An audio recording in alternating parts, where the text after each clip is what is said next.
योग की बहुत पुराना ख्याल है, ख्याल ही नहीं अनुभव है कि जिस केंद्र पर हम भीतर ध्यान करते हैं वो केंद्र तत्काल सक्रिय हो जाता है। उसकी सक्रियता उसकी कलियों को जो बंद थी खोल देती है, जैसे सूरज सुबह पक्षियों को जगा देता। और ध्यान रहे, ख्याल आपने किया हो न किया हो, सूरज आने के पहले ही घड़ी भर पहले पक्षी गीत गाने लगते। अभी सूरज का रुख ही हुआ है आने का, अभी आ भी नहीं गया, अभी बस आने को हुआ है कि पक्षी गीत गाने लगते और फूलों की कलियां खिलने लगती। अभी सूरज आने को हुआ है, अभी आ ही नहीं गया और फूल खिलने लगे और कलियां मुस्कुराने लगी और पक्षी गीत गाने लगे। आपका ध्यान ही जाना शुरू हो जाए भीतर की तरफ और आपके चक्र सक्रिय होने शुरू हो जाते, सिर्फ जाना शुरू हो जाए और आपके भीतर अनूठे अनुभव होने लगते हैं। अभी 3 दिनों में न मालूम कितने मित्रों ने आके न मालूम कितने अनुभव मुझे कहे। वो सदा से हुए अनुभव है।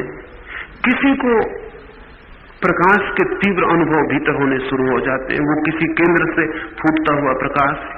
किसी को सुगंध का अनुभव भीतर होना शुरू हो जाता है, वो किसी केंद्र से फूटती हुई सुगंध है। किसी को संगीत के अनूठे नाद सुनाई पड़ने लगते हैं, वो किसी केंद्र से टूटते हुए संगीत की ध्वनियां हैं, नाद है।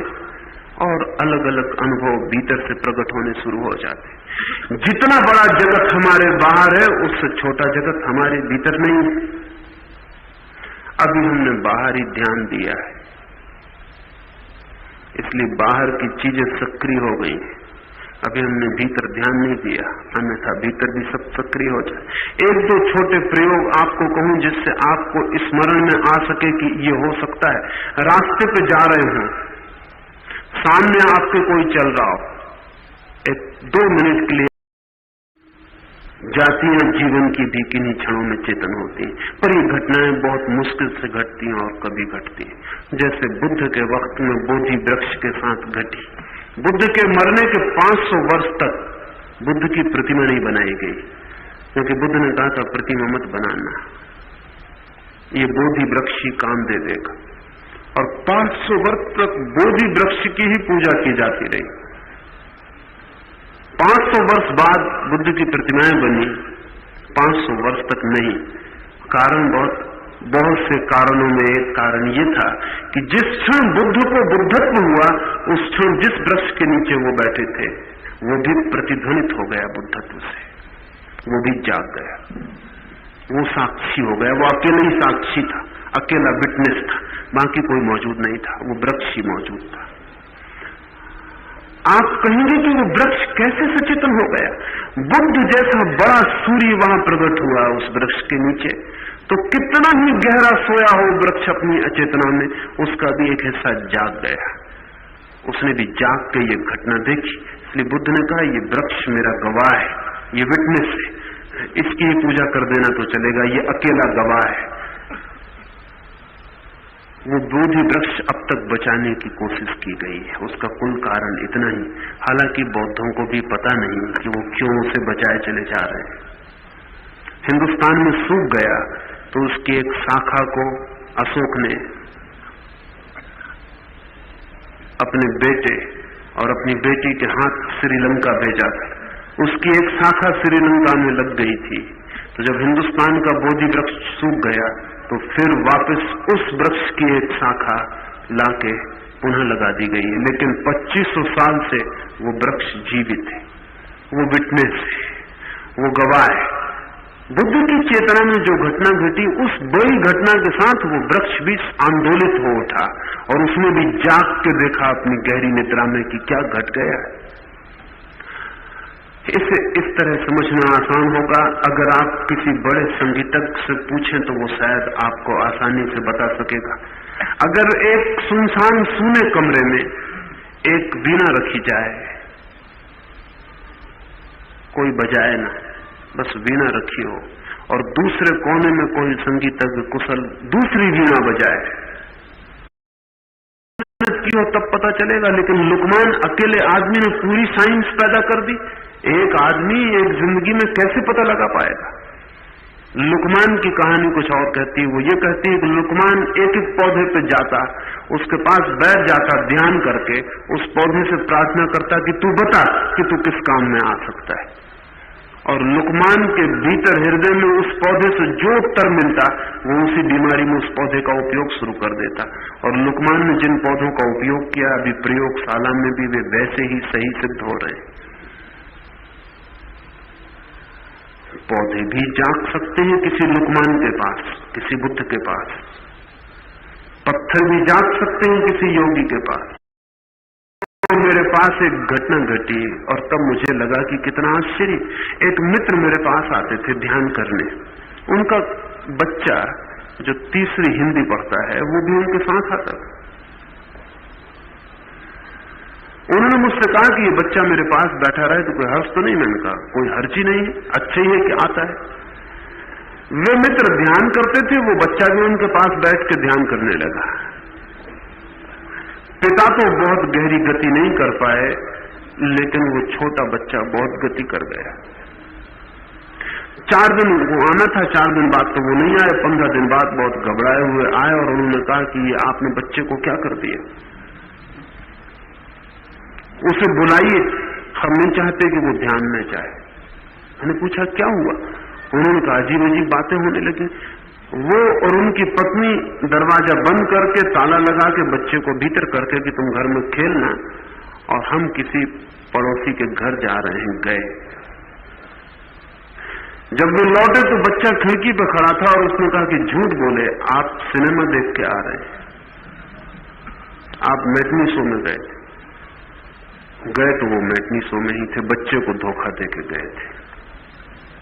पर वो हैरान हुए। उन्होंने कहा तुम्हें पता कैसे चला? उसने कहा कुछ नहीं, जब कुछ घर में नहीं था तो मैं ध्यान करने बैठ गया और मुझे दिखाई पड़ा कि आप दोनों सिनेमा में बैठे हुए। तो उन्होंने कहा कि हम नहीं चाहते ये बच्चे में इस तरह की बात विकसित हो। सिगरेट मत पीना, आप खुद पीते हैं। वो लड़का कल कहेगा कैसी बातें कर रहे हैं पिताजी। व्यक्ति अपना राइट हैंड, अपना सीधा हाथ माथे पर रख ले, दोनों तरफ रगड़े, ऊपर नीचे रगड़े और 1 मिनट तक रगड़ना जारी रखे जब तक मैं मना न करूं। हाथ रख लेना है माथे पर, दोनों आंखों के बीच में, जहां तीसरे नेत्र का क्षेत्र है। दोनों तरफ रगड़ना है, ऊपर नीचे रगड़ना है और 1 मिनट तक रगड़ते रहना है। आजू बाजू, ऊपर नीचे, गद्दी आपकी रगड़ती रहे।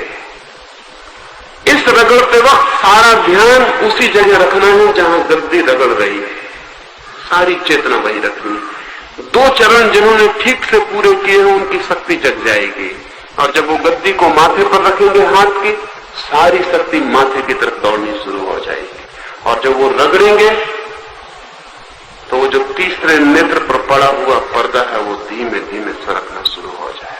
1 मिनट शुरू हो जाए। भीतर भी हमारी चेतना का सूर्य है, उसके पहुंचने से, उसे हम ध्यान कहें या और कोई नाम दे, इससे फर्क नहीं पड़ता। हमारे भीतर होश का एक सूर्य है, उसका प्रकाश जिस केंद्र पर पड़ता है उसकी कली खिल जाती, चटक के और फूल बन जाती। और उसके फूल बनते ही हम पाते हैं कि अनंत शक्तियां हमने छिपी पड़ी थी, वो प्रकट होनी शुरू हो गई। ये जो 7 चक्र हैं, ये प्रत्येक चक्र खोला जा सकता है और प्रत्येक चक्र की अपनी क्षमताएं। और जब 7 खुल जाते हैं तो व्यक्ति के द्वार दरवाजे, जिनकी मैं कल बात कर रहा था, वो अनंत के लिए खुल जाते हैं। व्यक्ति तब अनंत के साथ एक हो जाता है। चेतना, सिर्फ होश इन चक्रों को कैसे खोल देगा, इस संबंध में भी मैं कुछ वैज्ञानिक तथ्य आपको कहना चाहूंगा। 20-25 वर्ष के पूर्व तक वैज्ञानिकों को यह ख्याल नहीं था। इतना पास है, पास से भी पास है, तुम्हारे अंतरतम में बैठा, शायद इसीलिए दिखाई भी नहीं पड़ता। मछली को सागर कैसे दिखाई पड़े? उसी में पैदा होती है, उसी में लीन हो जाती। आदमी को परमात्मा कैसे दिखाई पड़े? उसी में हम पैदा होते, उसी में जीते, उसी में श्वास लेते, उसी में एक दिन लीन हो जाते। हम उसकी ही तरंग हैं, हम उसकी ही वीणा पर उठे स्वर हैं, हम उसके ही फूल से उड़ी सुवास हैं, हम उसके ही दिए की किरण हैं। हमारा उससे तादात्म्य है, इसलिए भेद न होने के कारण देखना बहुत मुश्किल। भेद चाहिए दृश्य और दृष्टा में, तभी देखना हो पाता है। कोई चीज तुम्हारे आंख के बहुत करीब ले आई जाए तो फिर तुम न देख सकोगे।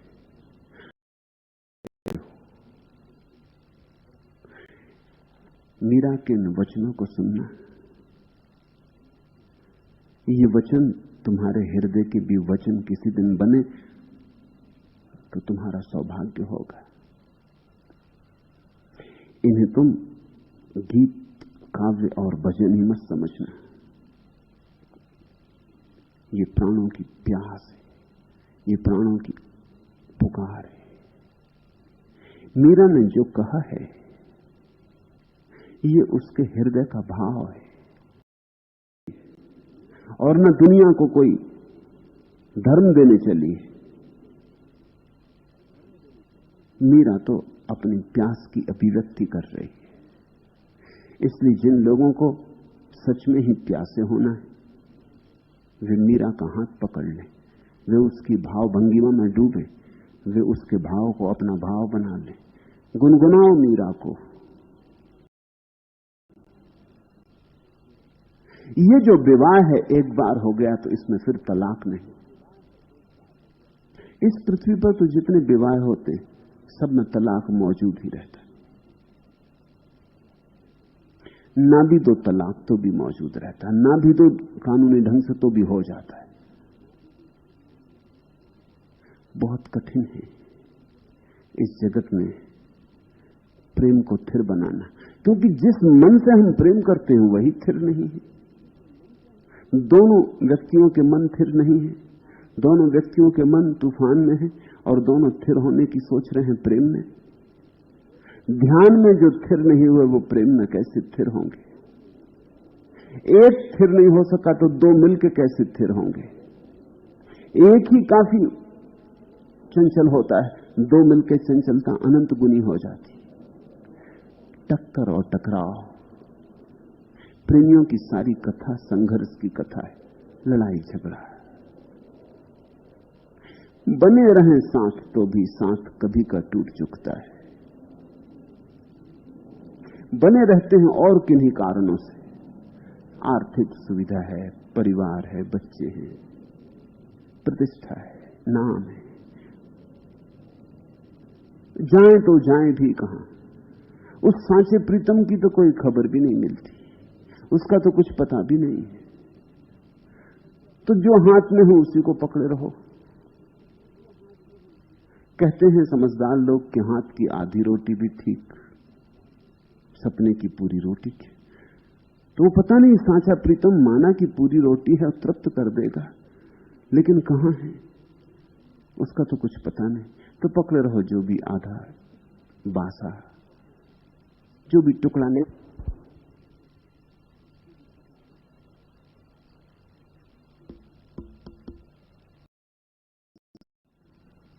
पति क्यों इतना घबराया रहता है कि मेरी पत्नी कहीं किसी और के साथ तो संबंध नहीं बना लेगी? इतना भय क्या है? ये भय इसीलिए है कि यहां भरोसा हो ही नहीं सकता। पूरी संभावना यही है कि ऐसा होगा ही। पत्नी को भी पता है, पति को भी पता है। इस जगत में कोई चीज स्थिर तो होती नहीं, तो ये संबंध भी कैसे स्थिर होगा? इसकी हमें अंतस चेतना है। यहां कुछ भी शाश्वत नहीं है, ये संबंध भी कैसे शाश्वत होगा?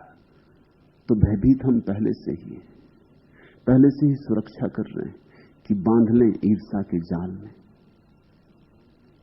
पति पत्नी एक दूसरे पर पहरा देते रहते, और जरा सा मौका उन्हें लगा कि दूसरा स्वतंत्र होने की कोशिश कर रहा है कि अपनी पूरी शक्ति लगा देते हैं उस स्वतंत्रता को नष्ट करने में। यह कैसा प्रेम हुआ जो स्वतंत्रता की गर्दन दबा डालता हो, जो स्वतंत्रता को फांसी लगा देता हो?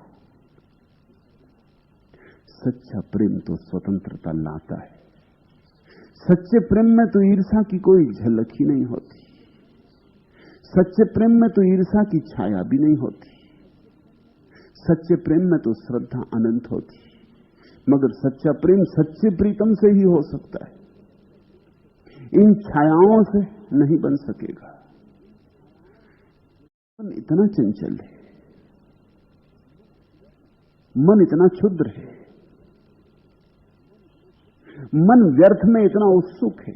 कल कोई और धनी मिल जाए, कोई और सुंदर देह का व्यक्ति मिल जाए, कल कोई और रूपवान मिल जाए तो बात खत्म हो गई। परमात्मा थी आओ, ताकि तुम्हें घर लौटना ही पड़े। प्यास तुम्हारे रोए रोए में भर दी। इसलिए ऐसा आदमी खोजना कठिन है जो प्रेम पाके आनंदित न होता हो। ऐसा आदमी खोजना कठिन है जो जाने अनजाने प्रेम न पाना चाहता हो। छोटे से बच्चे से लेकर, दूह मुहे बच्चे से लेकर मृत्यु सैया पर पड़े बूढ़े आदमी तक सतत हम प्रेम के लिए टटोलते रहते, खोजते रहते, कहां से मिल जाए, कैसे मिल जाए। आई जाती है कि अगर प्रेम को तृप्त करना है तो तृप्ति का उपाय परमात्मा में है और कहीं नहीं। शायद और इसी का रोना है, या ऐसा भी किसी दिन होना है। प्रेमियों का रोना क्या है, व्यथा क्या है, पीड़ा क्या है, विडंबना क्या है? एक ही विडंबना है कि जिससे हम प्रेम करते वही जंजीरें बन जाता। जिससे हम प्रेम करते कह भी नहीं पाते कि वही कारागृह बन जाता है। जिसे हम देने चले थे, हम देने का निवेदन भी नहीं करते कि वो मालकियत की घोषणा कर देता है। जिसे हमने पहले दिन अपने सहज आनंद से दिया था, वो दूसरे दिन अपेक्षा करता है, कानूनी अपेक्षा, मिलना ही चाहिए। आकाश को आज फूल ने अपना रूप दिया है, कल सुबह आकाश आके फूल के द्वार पर कहेगा नहीं अब क्या हुआ तुम्हारा रूप, अब मुझे दो, कल दिया था आज भी दो और सदा देना।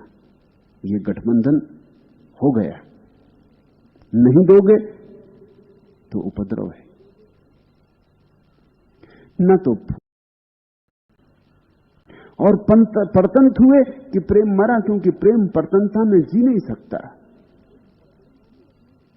प्रेम को परतंता में जिलाने की कोशिश ऐसे ही है जैसे आकाश को कोई डब्बों में बंद करना चाहे, सूरज की किरणों को कोई संदूकों में बंद करना चाहे,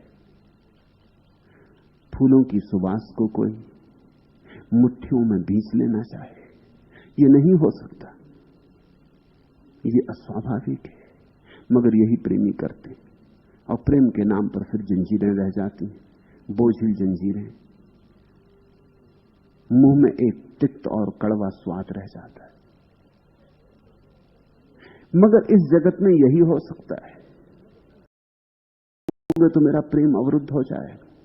इस जगत में तो सभी प्रेम सशर्त थे। तुम जब भी किसी को प्रेम करते हो, तुम कहते हो ऐसा छीन लूंगा, तो ये प्रेम नहीं था, ये तो केवल रुस्बत थी, ये तो केवल फुसलावा था, ये तो तुम्हें राजी करने के लिए। ऐसा ही था जैसे कि कोई कांटे में आटा लगा के जल के किनारे बैठ जाता है मछली को पकड़ने को। कोई मछली को आटा खिलाने के लिए नहीं बैठा है, आटे में कांटा छिपाया हुआ है। ऐसे ही तुम्हारे प्रेम में कांटा छिपा हुआ है।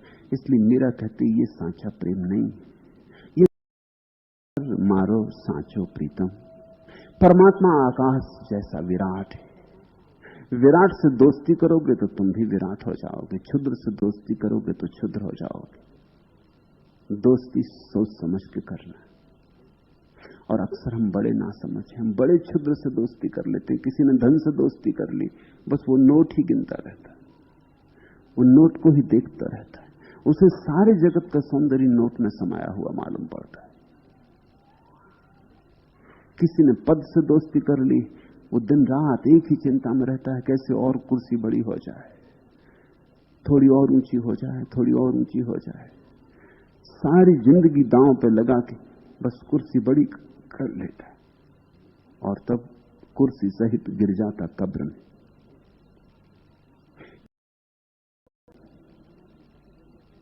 और जो आदमी आनंद में मस्त हो, मगन हो, समझना कि सत्य में जी रहा है। आनंद कसौटी। जैसे शराब के घर जाते हो ना, तो सोने को कसने की पत्थर होता है, अपने पत्थर पोट के सोने को घिस लेता है। जैसे ही सोना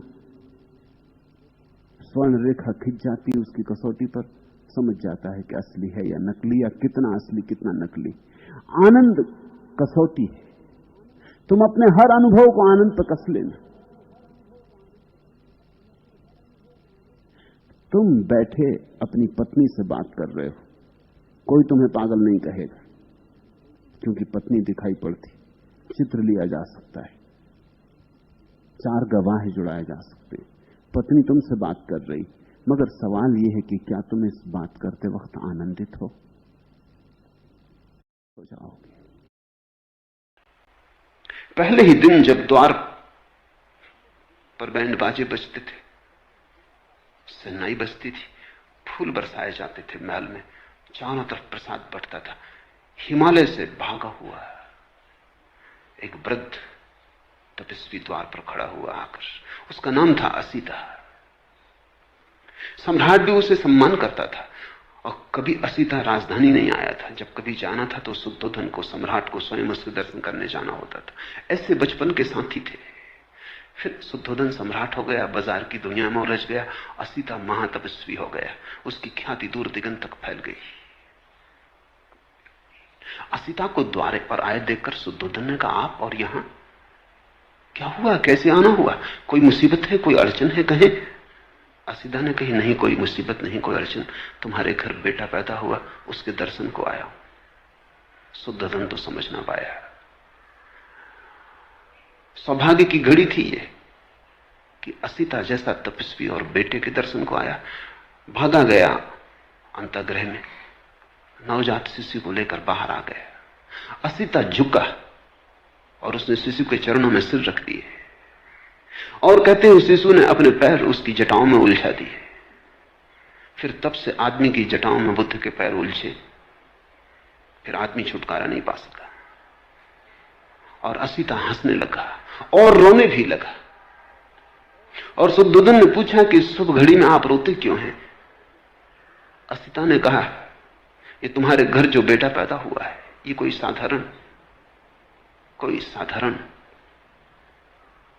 आत्मा नहीं, असाधारण है।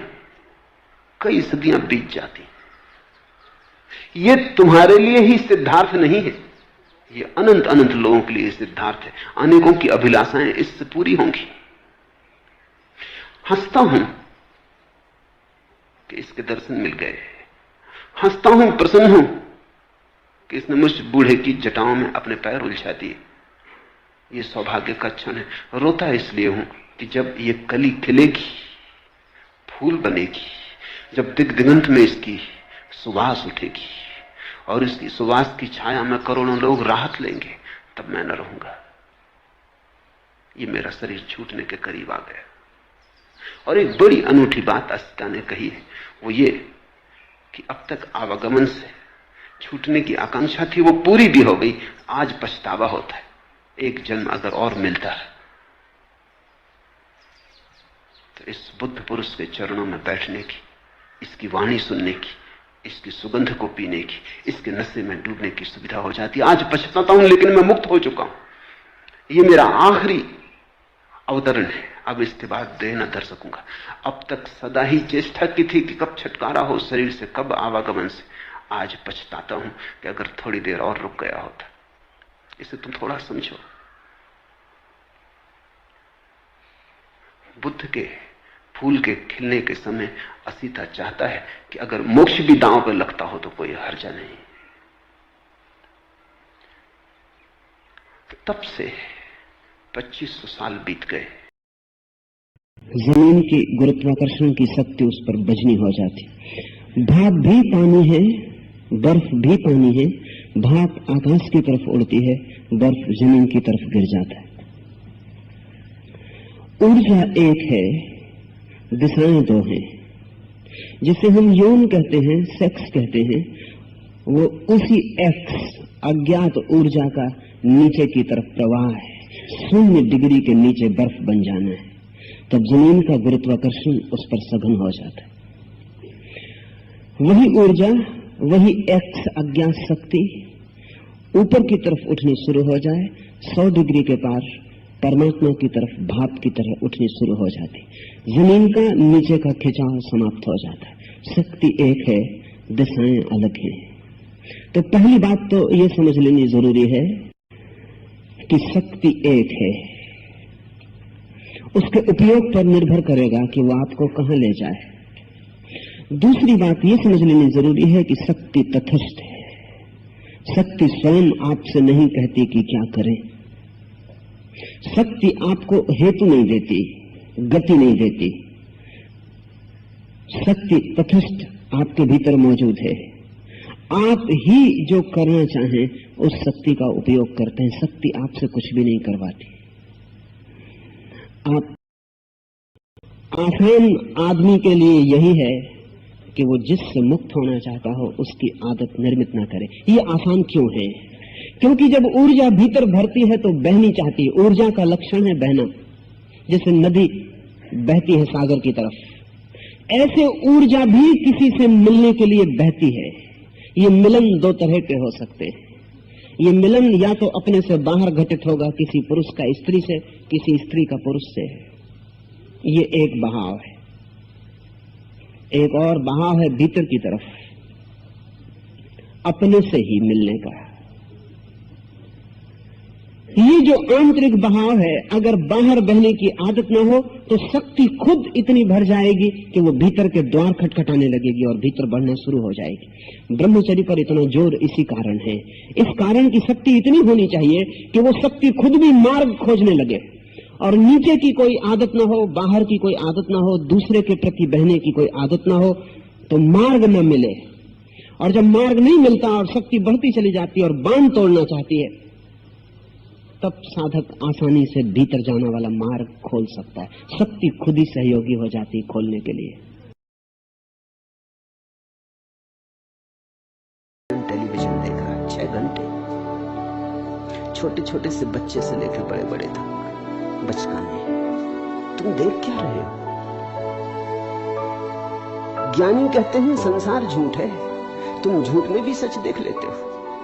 तुम पर्दे पर जहां कुछ भी नहीं, धूप छाया का खेल, आंदोलित हो जाते हो, सुखी दुखी हो जाते हो, सब भांति अपने को विस्मरण कर देते हो।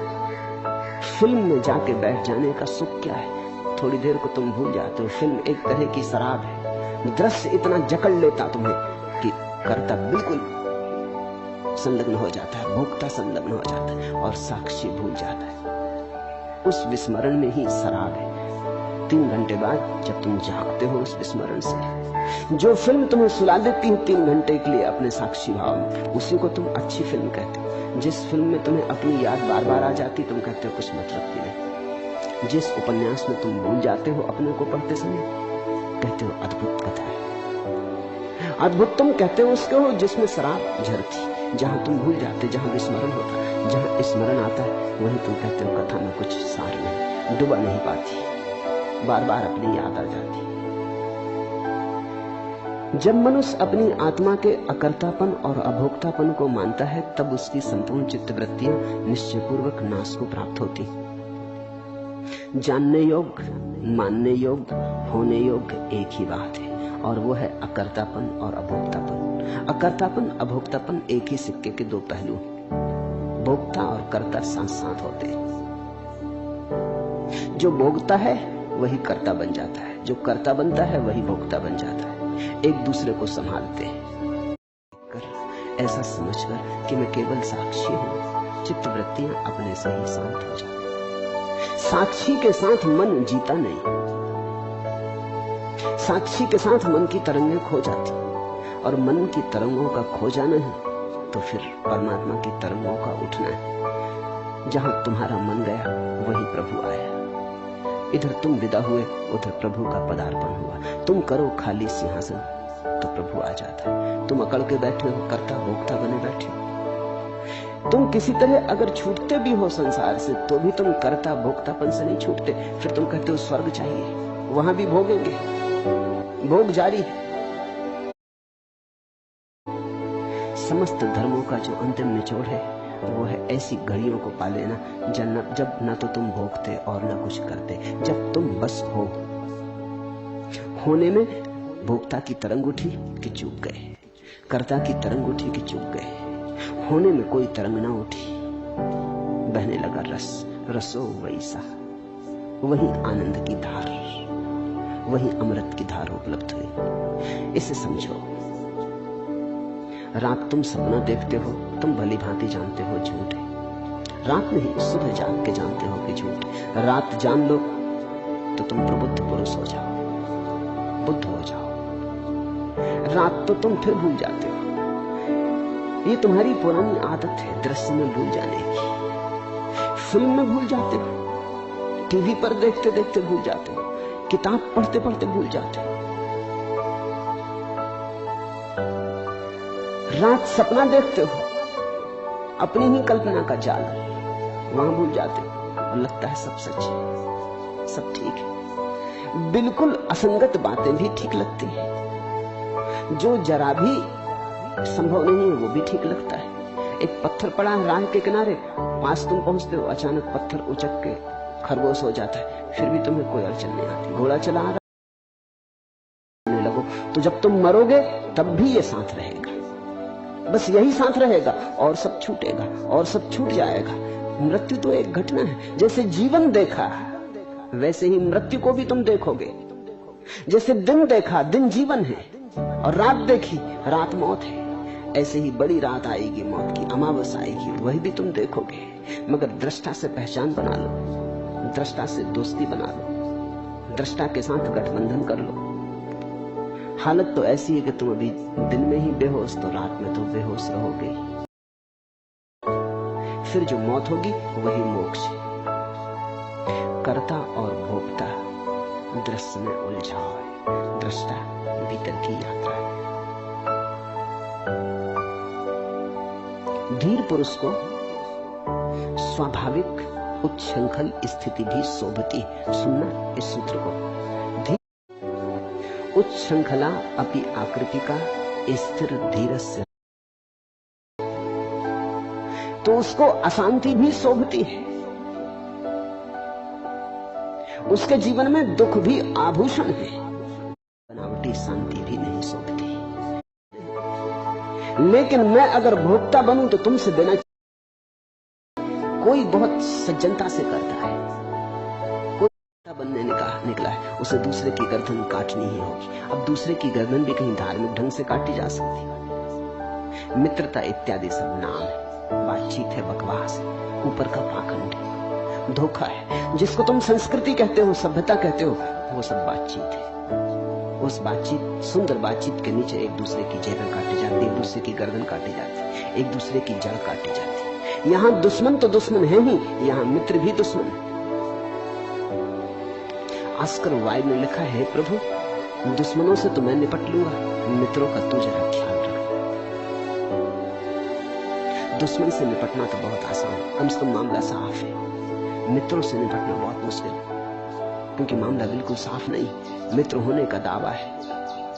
अंततः मित्र ही बड़े शत्रु सिद्ध होते, क्योंकि वे ही निकट होते, और छुरा भौंकना उन्हें आसान होता है।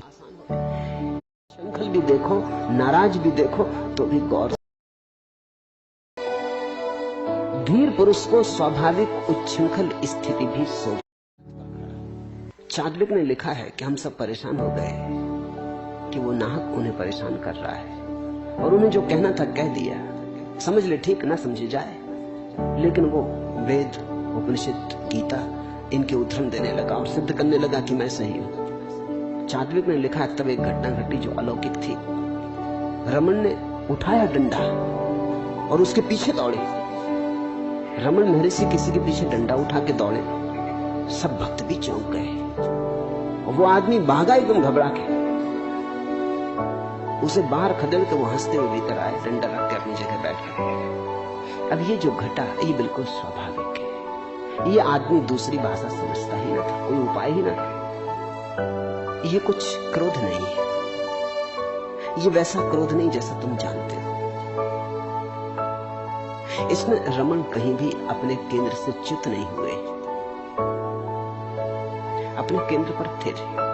लेकिन समा है और माया को नष्ट नहीं करना पड़ता। जैसे तुमने पहचाना कि माया मन में ही समा जाती, माया मन की विकृति है, मन की अप्रकृत दशा है। क्या है बीमारी? बीमारी के लिए भी एक चीज जरूरी है कि तुम जिंदा रहो। मरे हुए आदमी को कोई बीमारी नहीं होती, मरे बड़े लाभ में, उन्हें कोई बीमारी नहीं होती, बीमारी का भय भी नहीं होता, चिकित्सक के द्वार पर उन्हें दस्तक भी नहीं लेनी पड़ती, इलाज की परेशानी से भी नहीं गुजरना पड़ता।